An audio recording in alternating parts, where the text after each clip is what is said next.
Go. Day 7 of Advent. We're getting outside. You know, amazingly, you heard that I was in Arizona and now we've come back to Oregon for the rest of December. It's so warm out that I have short sleeves on. It's not very cold at all, amazingly. It's not even that overcast, which is unusual. Usually it takes rain to be warm up here. Anyway, day 7 of this Advent is get outside and plant garlic. Now, this is what we have sitting on our counter to cook with.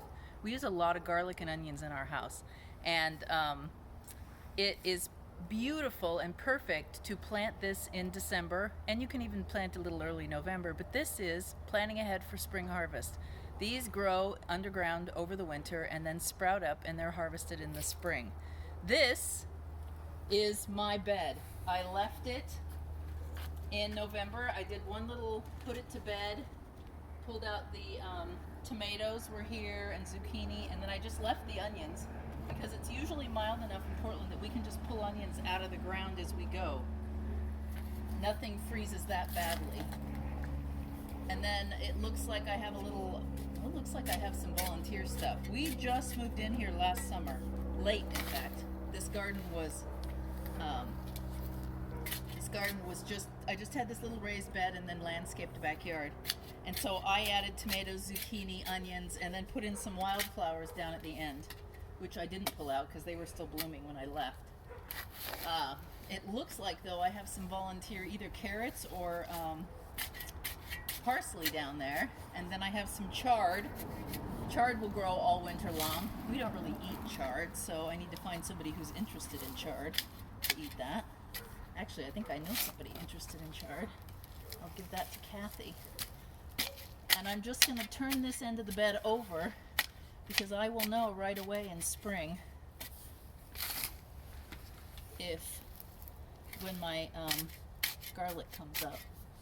And I'll pull the biggest of the weeds out. But mostly I like to just turn them over because, there's my over there. I'm just going to put those over there to dispose of later. Just the big chunks because they'll sprout again.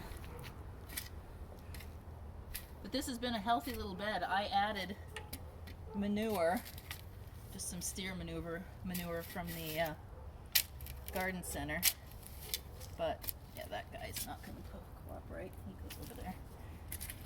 And it looks like we do get lots of wildlife back here. You'd think in a suburban neighborhood that we wouldn't.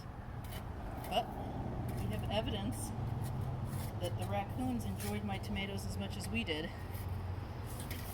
A rogue shallot. Yes, it's a rogue shallot, so we'll take that shallot inside. Oh yeah, I didn't say that I also planted shallots in with my onions. There, I'm just going to put a nice little row right here at the end. So, shovel. Everybody needs a good sharp shovel. And I always try them out with my hands. I like my hand to go all the way around my shovel. Some of those shovel posts are really big and it gets painful to work on them. The other thing that is my absolute favorite is one of these, I think they call them Japanese weeders or something. I do everything with this. If it's a hand tool that I need, this is what I use. And then, garlic. And this is a sad little garlic, but I think it'll still sprout. So I'm just gonna break it up so that I have individual cloves. I kind of pull off the outside edge. Oh no, I don't think that one will grow, but I'll stick it in anyway. There's no reason why it can't grow. This is about the time they start to sprout on me. So I'm going to put them in the ground. Break this up. Oh, here, that one will sprout for sure. That one has already sprouted. So there is an ideal candidate for the ground, right there. If it's green, it'll grow. If it's green, it'll grow. There. So we're going to put these in right here. They don't need a ton of room. They can go pretty close to each other. So those are going to go in. I'm going to put the green side up, bury it, tamp it, get the next one.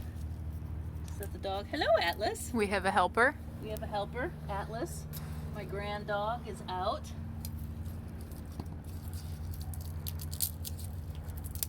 And you don't have to, ooh, that one's going to be a beauty. There. And I kind of put the trowel down so I don't forget where I'm at. On the one I just planted. That one, that one might sprout. There. Now each one of these is going to become an entire clove of garlic. Head. Yeah. An entire head. Sorry, these are cloves. This one's gotten a little tired. It tried to sprout and then it faded. So I don't know if that one's going to make it. I'm going to partner it with a fresher looking one. There. And I should get enough. I'm putting them about, I don't know, 5 inches apart or so. And I could plant more. The east of here in North Plains has a garlic festival. So clearly this west of Portland area is quite ripe for growing garlic. Honestly, everything grows here. So there we go. A row of garlic that will yield me 1, 2, 3, 4, 5, 6 heads of garlic next year. And I could grow a couple more heads and we'd probably get through it. But you'll see my onions are happy. And those are my shallots right there. And then these are my onions. And there's more onions in there. And we've eaten a significant amount of the onions already. As soon as I plant these things and they sprout, we start eating the greens. And then we continue, when they turn to bulbs, we continue eating the bulbs all winter long. I don't dry them, I just come out. Even if they freeze, you end up with a mushy layer, but then it's firm on the inside and you can always eat the greens. Those hardly ever die off. But that's life in Portland. It's a happy place for plants. Atlas. All right, hey dear. Hello. How are you doing? Hello. He's an 8-year-old greyhound, so he's the old man in the house. All right, that is day 7. A simple but quick way to do something creative and get outside.